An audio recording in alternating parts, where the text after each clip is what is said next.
Hi friends, Trinity Studio Erode. First எல்லாருக்குமே advance Pongal வாழ்த்துக்கள். எவ்வளவோ பேர் எனக்காக ப்ரேயர் பண்ணுறீங்க. அதனால் உங்கள் எல்லாருக்குமே நான் தேங்க் பண்ணிக்கிறேன். நீங்கள் கொடுக்குற எல்லா சப்போர்ட்டுமே எனக்கு ரொம்ப என்கரேஜாக இருக்குது. என்ன டைம் மட்டும்தான் என்கிட்ட இல்லை, அந்த டைமையும் நான் கூடிய சீக்கிரம் உங்களுக்கு தகுந்த மாதிரி நிறைய வீடியோஸ் போடுற மாதிரி நான் மாற்றிக்கிறேன். நிறைய பேர் பிளெஸ்ஸிங்ஸு, நிறைய பேர் என் டீச்சிங்கை பாராட்டுறீங்க. அதனால் எனக்கு ரொம்ப சந்தோஷமாக இருக்குது. கொஞ்சம் எனக்கு ஆள் இல்லாதனால கொஞ்சம் ஹார்ட் ஒர்க் பண்ணுற மாதிரி சுச்சுவேஷன், ஃப்ரீ டைமே எனக்கு கிடைக்கிறது இல்லை. இருந்தாலும் உங்களுடைய நீங்கள் அனுப்புகிற மெசேஜஸ், அந்த நியூ இயர்க்கு எனக்கு கொடுத்த இதெல்லாம் பார்க்கும்போது எனக்கு ரொம்ப சந்தோஷமாக இருக்குது. அதனால் கண்டிப்பாக நான் எனக்கு தெரிஞ்ச எல்லா விஷயங்களையுமே நான் உங்க கூட ஷேர் பண்ணிக்குவேன். இப்போ பொங்கல் வருது. பொங்கல் அப்படிங்கும்போது தெரியும் நமக்கு நம்ம தமிழர்கள் அதிகமாக கொண்டாடுற கிராமப்புறங்கள்லையாகட்டும் நகரங்கள்லையாகட்டும் எல்லா இடத்துலையுமே நம்ம விரும்பி எல்லோருமே சிறப்பாக கொண்டாடணும், மனசில் சந்தோஷத்தோட ஃபேமிலியோட கொண்டாடணும் அப்படின்னு நினைக்கிற விஷயம் இந்த பொங்கல். ஏன்னா அதில் தான் கண்டினியூஸாக 3 days லீவ் வருது. பொங்கல் அப்படிங்கும்போது தெரியும் எல்லாருக்குமே ஒரு பொங்கல் வச்சு ஸ்வீட் பண்ணி கரும்பு எல்லாம் சாப்பிட்டு ரொம்ப ஃபேமிலியோட செலிப்ரேட் பண்ணுவாங்க. இந்த டைமில் நம்மளுடைய ஸ்டிச்சிங் அப்படிங்கிறது ரொம்ப ஒரு யூஸ்ஃபுல்லான ஒரு விஷயம். ஏன்னா நம்ம வீட்டில் குட்டீஸ் இருக்காங்க, சின்ன குழந்தைங்க இருக்காங்க, பெரியவங்க இருக்காங்க. எல்லாருக்குமே நம்ம பொங்கலுக்கு மட்டும் இந்த மாடர்ன் ட்ரெஸ் எல்லாம் கொஞ்சம் மாற்றி வச்சுட்டு இந்த ஹாஃப் சாரி, குட்டீஸ்க்கெல்லாம் பாவாடை சட்டை, இந்த மாதிரி பட்டு பாவாடை சட்டை, இந்த மாதிரி எல்லாம் போட்டு அழகு பார்க்குற ஒரே விஷயம் இந்த பொங்கல் மட்டும்தான். அதுவே நம்ம காலேஜ் படிக்கிற ஸ்டூடெண்ட் ஆகட்டும், இல்லை வேற எந்த ஒரு இதில் ஒர்க் பண்ணுறவங்களா இருக்கட்டும், சாரி, தாவணி பாவாடை சட்டையை ரொம்ப லைக் பண்ணுவாங்க. கலர்ஃபுல்லான ட்ரெஸ் இது. அதனால் நீங்கள் எல்லாருமே இந்த மாதிரியான ட்ரெஸ்ஸஸ்க்கு இம்பார்ட்டன்ஸ் கொடுத்து இந்த பொங்கலை நல்லா சிறப்பாக நீங்கள் கொண்டாடணும். எல்லாருக்காகவும் நான் ப்ரேயர் பண்ணிக்கிறேன். எனக்காக நீங்கள் ப்ரேயர் பண்ணிக்கோங்க. என்னோட வீடியோஸ் பார்க்குறக்காக எல்லாருக்குமே உங்களுக்கு நான் தேங்க் பண்ணிக்கிறேன். மறுபடியும் சொல்கிறேன், எல்லாருக்கும் இனிய பொங்கல் நல்வாழ்த்துக்கள். இந்த சேனலை சப்ஸ்கிரைப் பண்ணாதவங்க சப்ஸ்கிரைப் பண்ணிக்கோங்க. பக்கத்திலே இருக்க பெல் சிம்பிளை பிரஸ் பண்ணிக்கோங்க. அப்பதான் உங்களுக்கு வீடியோஸ் போடும்பொழுது உடனுக்குடனே நோட்டிஃபிகேஷன் கிடைக்கும். லைக் பண்ணுங்க, ஃப்ரெண்ட்ஸ் கூட ஷேர் பண்ணுங்க. இப்போ நம்ம 1-2 கொஸ்டின் ஆன்சருக்கு நம்ம பார்க்கலாம். இப்போ இவங்க கேட்குறது பேட்ச் ஒர்க்குக்கு எட்ஜில் ஒரு ஸ்டிச் போடுறீங்களே, அது என்ன ஸ்டிச் அப்படின்னு சொல்லி கேட்குறாங்க. நிறைய இதில் இந்த மெஷினில் கூட ஓரளவுக்கு ஸ்டிச்சஸ் எல்லாம் நம்ம வீடியோஸில் இருக்கும். நீங்கள் பார்க்காதவங்களுக்கு நான் தெளிவாக சொல்கிறேன். இது நம்ம மல்டி ஸ்டிச் மிஷின் சொல்லுவோம். அதாவது நிறைய வெரைட்டி ஸ்டிச்சஸ் அந்த மிஷினில் போடலாம். எல்லா ஸ்டிச்சஸுமே போடலாம். நம்ம ஜிக்ஸாக் அதுவும் பண்ணிக்கலாம். அதே மாதிரி நார்மல் ஸ்டிச்சு, லாங் ஸ்டிச்சும் அதில் போட்டுக்கலாம். காஜா எடுக்கிறது முதல் கொண்டு ஹூக் வைக்கிறது முதல் கொண்டு நம்ம எல்லாமே இந்த மெஷினில் பண்ணிக்கலாம். இந்த மெஷினில் சில வெரைட்டியான ஸ்டிச்சஸ் கொடுத்துருப்பாங்க. அந்த ஸ்டிச்சஸை நம்ம யூஸ் பண்ணி நம்ம நார்மல் த்ரெட்டே போதும். இதுக்கு நீங்கள் சில்க் த்ரெட் போடணும்னு இல்லை, நம்ம நார்மலாக ஸ்டிச் பண்ணுற அந்த த்ரெட்டு யூஸ் பண்ணியே நமக்கு வேணுங்கிற மாதிரி டிசைன் ஸ்டிச்சஸை நம்ம போட்டுக்கலாம். இது நம்ம எக்ஸ்ட்ராவாக பண்ணுற ஒரு பேட்ச் ஒர்க் ப்ளவுஸுக்காக இருக்கட்டும், நார்மல் ப்ளவுஸுக்காக இருக்கட்டும், எக்ஸ்ட்ராவாக பண்ணுற ஒரு ஒர்க்கு பார்க்கறக்கு நீட்டாக அழகாக ஒரு எம்ப்ராய்டரி இது மாதிரி ஸ்டிச்சஸ் மாதிரி தெரியும். அதனால் உங்களால் முடிஞ்சிச்சு விருப்பம் இருந்தால் அதை நீங்கள் வாங்கி யூஸ் பண்ணி பாருங்கள். உங்களுக்கு அது அந்த ஃபினிஷிங் உங்களுக்கு ரொம்ப நல்லா நீட்டாக இருக்கும். இப்போ இவங்க மெஷர்மெண்ட்ஸ் எல்லாமே எடுத்திருக்காங்க. ஷோல்டர் மெஷர்மெண்ட்ஸ், ஆம்ஹோல் மெஷர்மெண்ட்ஸ் எல்லாமே இது வருது. ஷோல்டர் அளவுக்கு ஈக்குவலாக ஆம்ஹோல் லென்த் வைக்கலாமா இல்லை எக்ஸஸாக வைக்கலாமா அப்படிங்கிற மாதிரி கேட்குறாங்க. ப்ளவுஸில் மெஷர் பண்ணும்பொழுது 5.5 இன்ச் வருது அப்படிங்கிறாங்க. 5.5 இன்ச் வருதுங்கும் போது நம்மளால் அக்யூரேட்டாக உங்களால் நீங்கள் எப்படி ஸ்கொயர், அதாவது அந்த பாக்ஸ் எப்படி போடுறீங்களோ அதே ஷேப்பில் வச்சு தான் நீங்கள் அந்த இதை மெஷர் பண்ணணும். இழுத்த மாதிரியோ ரொம்ப மேலே தூக்குன மாதிரியோ அந்த இதை வச்சு நீங்கள் மெஷர் பண்ணிங்கன்னா உங்களுக்கு மெஷர்மெண்ட் கரெக்டாக வராது.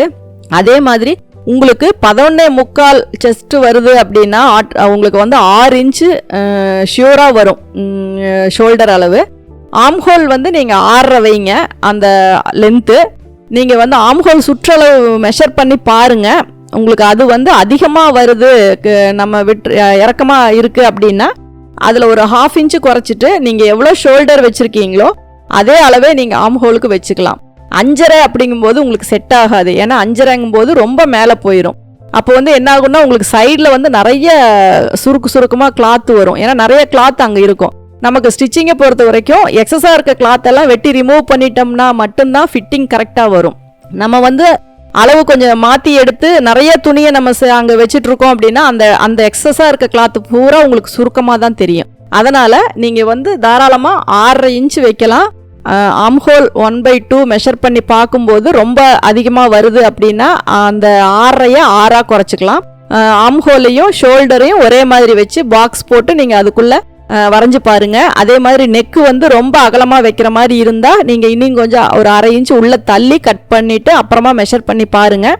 உங்களுக்கு வந்து ஒரு அப்ராக்சிமேட்டாக ஒரு 18-16 வருது அப்படின்னா 8 இன்ச்சு வந்து உங்களுக்கு ஆம்ஹோல் 1/2 வருது அப்படின்னா நீங்கள் 7.25 வர்ற மாதிரி நீங்கள் மெஷர் பண்ணி பார்த்துக்கோங்க. மேலே 1/2 இன்ச்சு விட்டுட்டு மெஷர் பண்ணுங்கள். அப்போ தான் வந்து உங்களுக்கு ஆம்ஹோல் வந்து அப்ராக்சிமேட்டாக நம்ம மெஷர் பண்ணும்போது கரெக்டாக வரும். அதே அளவை நீங்கள் மாறாமல் கையில் வந்து நம்ம ஆம்ஹோல் வெட்டும் பொழுதும் ஆம்ஹோல் டெப்த்து வெட்டும் போதும் எல்லாம் ஈக்குவலாக இருக்கா அப்படிங்கிறத செக் பண்ணிக்கோங்க. அப்படி பண்ணிக்கிட்டீங்க அப்படின்னா தான் உங்களுக்கு மற்ற ஃபினிஷிங் எல்லாமே நீட்டாக வரும். அந்த ஷோல்டர் இறங்குறது, கை லூஸு இதெல்லாமே, அந்த ஆம்ஹோல் லூஸு இதெல்லாமே உங்களுக்கு வராமல் நீங்கள் கரெக்டாக அதை ரெடி பண்ணிக்கலாம். இந்த டவுட் வந்து போன கொஸ்டினுக்கே நான் இந்த ஆன்சர் பண்ணேன். அதாவது ஆம்ஹோல் நம்ம கட் பண்ணுறோம், இப்போ நீங்கள் 8.5 இன்ச்சு உங்களுக்கு வருது. ஆனால் நீங்கள் மெஷர் பண்ணும்பொழுது நான் 8.25 அல்லது 8 வர்ற மாதிரி தான். ஏன்னா டெப்த்து அதிகமாக 8 இன்ச்சுன்னா கூட ஓகே, 8.25 வர்ற மாதிரி தான் நான் சொல்லியிருக்கேன். ஏன்னா அப்போ தான் வந்து உங்களுக்கு அந்த அளவு நீங்கள் அதே அளவை வந்து நீங்கள் கைக்கும் வச்சுக்கலாம். அப்போ தான் வந்து உங்களுக்கு ஈக்குவலாக வரும். இப்போ வந்து நீங்கள் ஆம்ஹோல் டெப்த்து ஒன்றில் அதிகமாகவும் ஒன்றில் குறைவாகவும் வெட்டிட்டாலும் உங்களுக்கு அந்த வித்தியாசம் வரும். இன்னொரு ப்ராப்ளம் என்ன அப்படின்னா, நம்ம பேக் ஆம்ஹோலில் கொஞ்சம் அந்த 1/4 இன்ச்சு வந்து உள்ளே தள்ளி கட் பண்ணும்போது அந்த டிஃப்ரெண்ட் வரும். அப்போ என்ன பண்ணும் அப்படின்னா, நீங்கள் அந்த 3.5 இன்ச்சு அப்படிங்கிறத 3 இன்ச்சாக குறைச்சிக்கோங்க. நம்ம அடிக்கை அளவு அப்படின்னு சொல்லுவோம் இல்லைங்களா, ஆம்ஹோல் அக்குளுக்காக வைக்கிற அந்த 3.5 இன்ச்சை நீங்கள் 3 இன்ச்சாக குறைச்சிக்கோங்க. அதுக்கப்புறம் அது குறைக்கும் போது என்ன ஆகுன்னா, உங்களுக்கு ரொம்ப எக்ஸ்பெண்ட் ஆகாது கிளாத்து. ஏன்னா அந்த கீழே இருக்க அந்த இது கிராஸ் அதிகமாக தான் உங்களுக்கு ரொம்ப எக்ஸ்பெண்ட் ஆகிட்டே போகும். அதே மாதிரி ஸ்லீவை வந்து எப்பவுமே லூஸ் விட்டு தேய்ங்க. அப்படி உங்களுக்கு எக்ஸஸாக வந்தாலும் பாடி நாச்சஸ் சென்டர் வந்து நம்ம அர்க்காத் போடுறது, நாச் போடுறது ஷோல்டர் ஜாயின்ல கரெக்டாக வரணும்.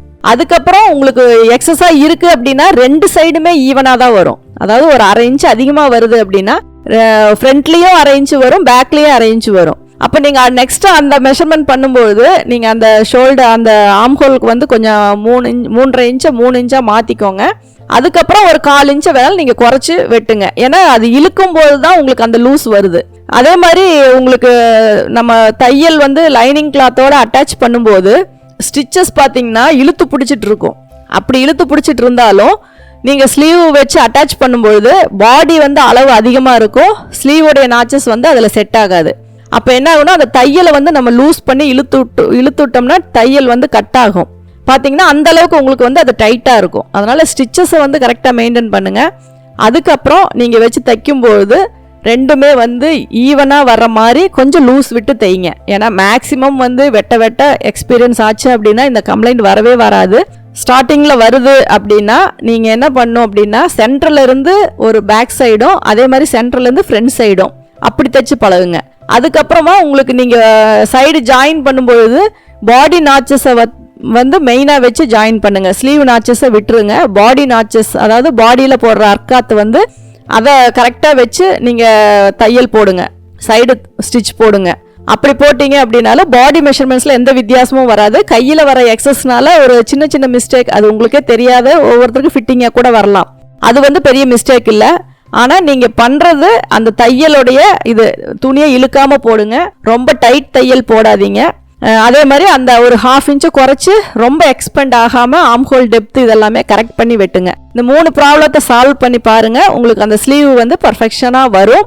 அது போக போக இன்னமும் உங்களுக்காகவே ஒரு சில தைக்க என்னென்ன அட்ஜஸ்ட்மெண்ட் பண்ணனா இதை ஈக்குவல் பண்ண முடியும் அப்படிங்கிறது உங்களுக்காகவே ஒரு சில, அதாவது எனக்கு தெரியாத ஒரு சில விஷயங்கள் கூட உங்களுக்கு புரிய வரும். அப்போ அதை நீங்கள் ஃபாலோ பண்ணீங்க அப்படின்னா உங்களுக்கு வந்து ஈஸியாக வரும்.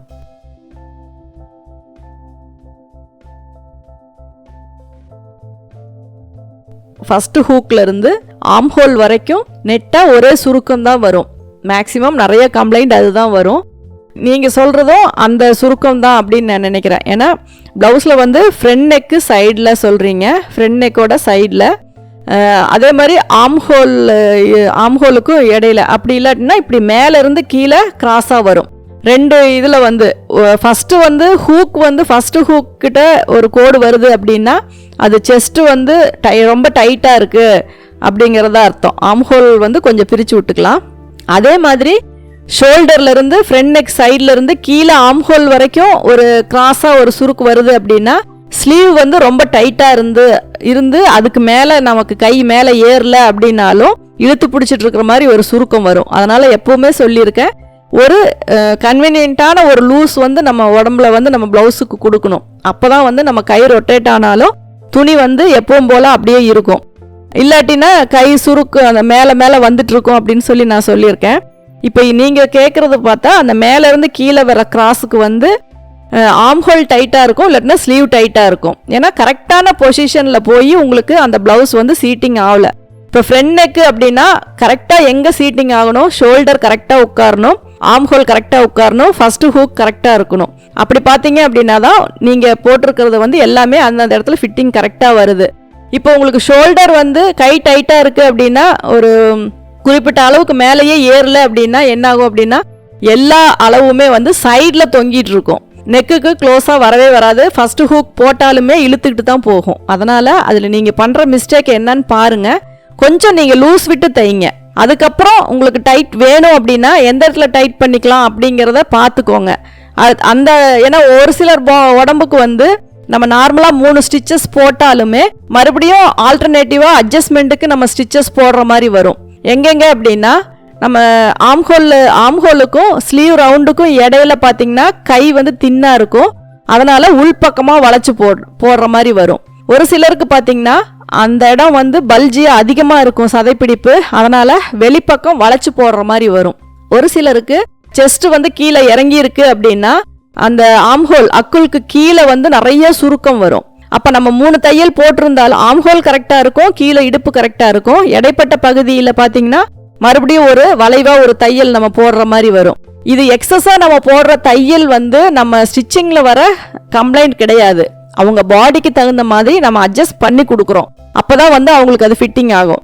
அதனால ஒரு சில அட்ஜஸ்ட்மெண்ட் வந்து அவங்க உடம்புக்கு தகுந்த மாதிரி நீங்கள் பண்ணணும். அதுக்கு முன்னாடி கொஞ்சம் லூஸாக தச்சு அவங்களுக்கு போட்டு பாருங்க. அதுக்கப்புறம் எங்கெங்க லூஸ் வருதோ அதை மார்க் பண்ணி அதை மட்டும் டைட் பண்ணுங்க.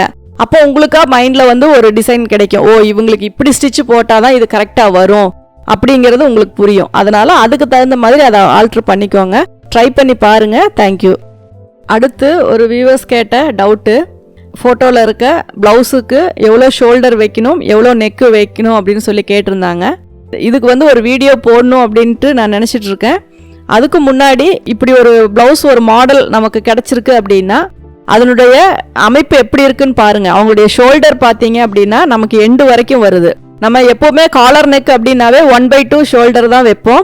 நார்மலான ஷோல்டர் வச்சிங்க அப்படின்னா அந்த ஃபிட்டிங் வந்து உங்களுக்கு மாறும். அதே மாதிரி கழுத்தினுடைய அந்த ரவுண்டு பார்த்தீங்கன்னா நம்மளோட கழுத்து எவ்வளோ இருக்கோ அந்த அளவுக்கு தகுந்த மாதிரி தான் நம்ம வந்து அதுக்கு வைக்க முடியும். இப்போ இவங்க நம்ம நார்மலான ஒரு 34, 35, 36, 33 இந்த பாடிக்கு எல்லாமே நீங்கள் வந்து 2.5 இன்ச்சு வந்து நெக்கோட ரவுண்டு வச்சிங்கன்னா போதும். டெப்த்து வந்து 3 அல்லது 3.5. ஓரளவுக்கு 36, 35 அந்த மாதிரி வந்துச்சுன்னா ஒரு 1/4 இன்ச்சு சேர்த்து 2.25 வைக்கலாம். ஏன்னா இது வந்து ஒரு அப்ராக்சிமேட்டாக வைக்கிற அளவு தான். நெக்கு ரொம்ப வைடாயிடக்கூடாது. ஏன்னா இது போட் நெக்கும் கிடையாது, காலர் நெக்கும் கிடையாது. இது வந்து ஒரு ரவுண்ட் நெக்கு, அவ்வளோதான். ரவுண்ட் நெக்குனா நெக்கை ஒட்டி வர்ற மாதிரி தான். பேக்கில் வந்து நம்ம ஜிப்பு வைக்கலாம் அல்லது சைடில் வந்து ஜிப்பு வைக்கலாம். இப்போ 1/2 ஷோல்டர் அப்படிங்கும்போது 15 இன்ச்சு வந்து உங்களுக்கு ஷோல்டர் இருக்குது அப்படின்னா 7.5 இன்ச்சு வைங்க. ஸ்லாண்டிங்காக கட் பண்ணிக்கோங்க. எப்போவுமே நம்ம சுடிதாருக்கு காலருக்கு கட் பண்ணுற மாதிரி தான். நெக்கோட ரவுண்டு அகலம் வந்து 2.5, உயரம் வந்து 3 இன்ச்சு. இதை வச்சு நீங்கள் இதை ஃபினிஷ் பண்ணீங்க அப்படின்னா உங்களுக்கு சேம் வந்து இதே மாதிரி கிடைக்கும். இதில் வந்து உங்களுக்கு ஃப்ரண்ட்டில் பார்த்தீங்க அப்படின்னா உள்ளே வந்து ஃபோம் மாதிரி கொடுத்து ஸ்டிச் பண்ணியிருக்காங்க. அப்போ என்ன ஆகும்னா உங்களுக்கு நெக்கு வரைக்குமே அது ஒரு ஷைனிங், அந்த ஃபினிஷிங் வந்து கிடைக்கும். அதனால் மேலே வந்து ஒரு ஃபோம் உள்ள நம்ம ஏற்கனவே அந்த ஒரு ஃபோம் கிளாத் நான் சொல்லியிருக்கேன். நான் பிரின்சஸ் கட்டுக்கெல்லாம் அதை வச்சு ஸ்டிச் பண்ணும்போது கொஞ்சம் பார்க்குறக்கு துணி சுருக்கம் இல்லாமல் ஒரு ஃபினிஷிங்காக இருக்கும் அப்படின்னு சொல்லியிருக்கேன். அந்த மெட்டீரியல் நீங்கள் இதில் யூஸ் பண்ணி ஸ்டிச் பண்ணீங்க அப்படின்னா பார்க்குறக்கு நல்லா ஃபினிஷிங்காக இருக்கும். ட்ரை பண்ணி பாருங்கள். தேங்க்யூ.